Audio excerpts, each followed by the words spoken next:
अस्सलाम वालेकुम, मैं हूं जान शेर और आप देख रहे हैं हमारा यूट्यूब फेसबुक चैनल। आज सुप्रीम कोर्ट में पीटीआई की जानिब से 123 जो अरकान असम्बली थे उनके इस्तीफ़ों के हवाले से केस की समाअत हुई।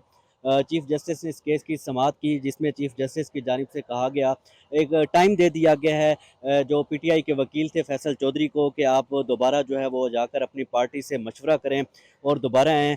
इस हवाले से इस केस की समाअत जो है वो गैर मुअय्यना मुद्दत तक के लिए मुलतवी कर दी गई है। चीफ जस्टिस ने इस केस में इंतहाई अहम रिमार्क्स जो हैं वो दिए हैं। चीफ जस्टिस का कहना था कि आप जो डिप्टी स्पीकर थे कासिम सूरी, उसके इस्तीफ़ों की मंजूरी पर ना जाएं तो बात कहीं और निकल जाएगी।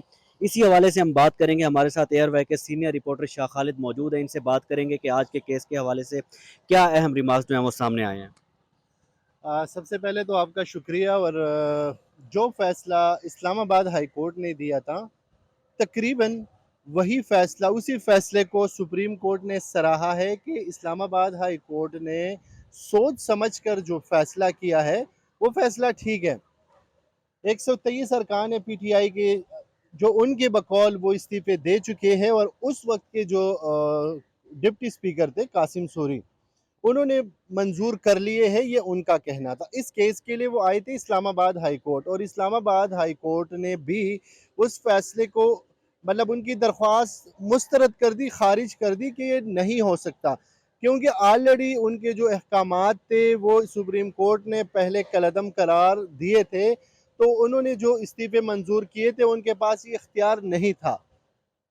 अब पीटीआई ने हाई कोर्ट का फैसला सुप्रीम कोर्ट में चैलेंज किया और आज उस पर समाअत हुई है। चीफ जस्टिस ने बड़े अहम रिमार्क्स दिए हैं।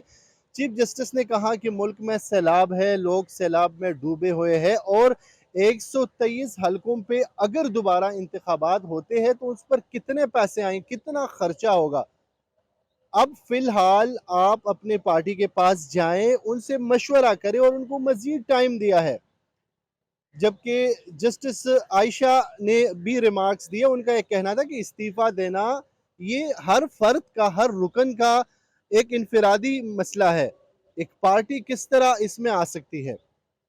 वकील पीटीआई ने बहुत कोशिश की कि हाई कोर्ट के फैसले को मुअत्तल करे और उनको उनकी जो इस्तीफे है वो एक साथ मंजूर किए जाए, लेकिन अदालत ने उन्हें तगड़े रिमार्क्स दिए और उनको मजीद टाइम दिया कि आप जाएं, पार्टी से मशवरा करें और फिर आए, फिर अदालत को बताएं। अब पीटीआई के लिए एक चैलेंज है कि आया वो असम्बली में वापस आएंगे, क्योंकि आज चीफ जस्टिस सुप्रीम कोर्ट ने रिमार्क्स दिए हैं, मशवरा दिया है कि पीटीआई के 123 अरकान जो है ये वापस असम्बली में आ जाए, क्योंकि जो 8 या 9 इलेक्शन पे जब इंतखाबात होने थे तो उनमें से इनका एक रुकन जो है वो इस्लामाबाद हाई कोर्ट आया था, और उन्होंने ये कहा था कि मैंने इस्तीफ़ा नहीं दिया, और उसी फैसले को इस्लामाबाद हाई कोर्ट ने उनके हक में कर दिया और उन्होंने उनका जो इस्तीफ़ा था वो मुअत्तल किया। मतलब उनको ये कहा कि अगला जब आप जाएंगे असम्बली में तो आप असम्बली सेशन में शिरकत करें, और आप एमएनए हैं। तो अब पीटीआई के लिए ये चैलेंज है कि आया, अब तो सुप्रीम कोर्ट ने भी उन्हें कहा कि अब भाई आप लोग उधर चले जाएं, क्योंकि मुल्क के हालात ही ऐसे नहीं है जिसमें अब आप 123 हलकों पे आप इलेक्शन कराएं। दूसरा, उन्हें टाइम दिया कि आप जाएं, पार्टी से मशवरा करें कि आपने क्या करना है, क्योंकि हाई कोर्ट के फैसले को अगर वो बरकरार रखते हैं, ठीक है, तो मेरे ख्याल में उनकी इस्तदा फिर मुस्तरद हो जाती है, और अगर उनकी इस्तदा मुस्तरद हो जाती है तो फिर उनकी इस्तीफे मंजूर नहीं होंगे, तो इट्स मीन कि वो फिर असम्बली में जाएंगे। अब ये चेयरमैन तहरीक इंसाफ पे बहुत बड़ी जिम्मेदारी है कि पहले हाई कोर्ट ने फैसला दिया और अब तकरीबन सुप्रीम कोर्ट ने भी आलमोस्ट वही फैसला, मतलब फैसला दिया नहीं है, उनको टाइम दिया है, लेकिन उनको कन्विंस करने की कोशिश की है कि आप सुप्रीम कोर्ट जाएं, सॉरी आप वापस पार्लियामेंट जाएं।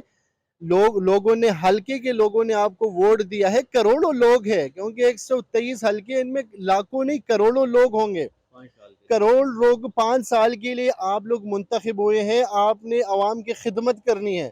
ये लोगों ने जो आपको वोट दिए है, आपको पर्सनल उसके लिए वोट नहीं दिए कि आप जाएं उधर बैठे और अपनी मनमानी करें, बल्कि आपने अवाम को रिलीफ देना है, अवाम के मसाइल हल करने। आजकल जिस तरह गैस का मसला है, बिजली का मसला है, बिजली के बिल, लोग इतने तंग आ चुके हैं कि बिजली के बिल जलाए जा रहे हैं। तो यही नुमाइंदे जब अवाम में जाएंगे और अवाम की बात सुनेंगे तो आइंदा इंतखाबात में इन पर जो है बहुत बड़ी जिम्मेदारी होगी, वो फिर सोच समझ के वोट देंगे। تو سپریم کورٹ نے ان کو ایک اچھا مشورہ دیا ہے کہ آپ لوگ واپس جائیں، اسمبلی میں بیٹھے اور عوام کی خدمت کریں، کیونکہ 5 سال کے لیے آپ منتخب ہوئے ہیں، تو مطلب ابھی 1.5 سال ہے، ابھی آپ کے پاس تقریباً سال ہے، تو سال میں یہ اگر چاہیں تو بہت کچھ کر سکتے ہیں۔ تو میرے خیال میں اب ان کو سوچنا چاہیے اور واپس اسمبلی میں آنا چاہیے، لیکن آفٹر آل یہ فیصلہ ظاہر ہے تحریک انصاف نے کرنا ہے، کیونکہ وہ جو الزام لگا رہے ہیں کہ ریجیم چینج کی وجہ سے یہ حکومت آئی ہے تو ہم اسمبلی میں نہیں جا سکتے۔ خیر یہ تو ایک سیاسی ان کا ہے اور سیاسی اتار چڑھاؤ تو ہوتا رہتا ہے، لیکن جو اہم ریمارکس ہے کہ پاکستان اس وقت 123 حلقوں میں جو الیکشن ہوں گے اس پہ اخراجات کتنے آئیں گے، ایک ملک میں سیلاب ہے، دوسرا یہ 5 سال کے لیے آپ منتخب ہوئے ہیں، یہ آپ نے عوام کی خدمت کرنی ہے، تو ان چیزوں کو دیکھنا ہے۔ پاکستان تحریک انصاف کے چیئرمین عمران خان اور ان کے جو ایم این ایز ہے، جو سابقہ منسٹرز تھے، انہوں نے اب یہ فیصلہ کرنا ہے، سپریم کورٹ نے ان کو ٹائم دیا ہے، اب اس کا مزید جو کارروائی ہوگی نیکسٹ سماعت پر یہ پیش ہوں گے اور پارٹی کا موقف وہ پیش کریں گے عدالت کے سامنے کہ ہمارا یہ فیصلہ ہے۔ تو اگر ہائی کورٹ کے فیصلے کو برقرار رکھتے ہیں تو ایٹس مین کہ پھر ان کی استعفے منظور نہیں ہوں گے، لیکن اگر وہ کوئی نیا ڈائریکشن جاری کرتے ہیں تو اس میں پھر کوئی دوسری بات آ سکتی ہے۔ بہت شکریہ شاہ خالد، آپ ہمیں تفصیلاً آگاہ کر رہے تھے۔ سپریم کورٹ کی جانب سے تحریک انصاف کے وکیل فیصل چودھری کو ٹائم دے دیا گیا اور کہا گیا کہ آپ اپنی لیڈرشپ سے جا کر بات کریں اور دوبارہ جو ہے وہ یہاں پر سپریم کورٹ میں آئیں۔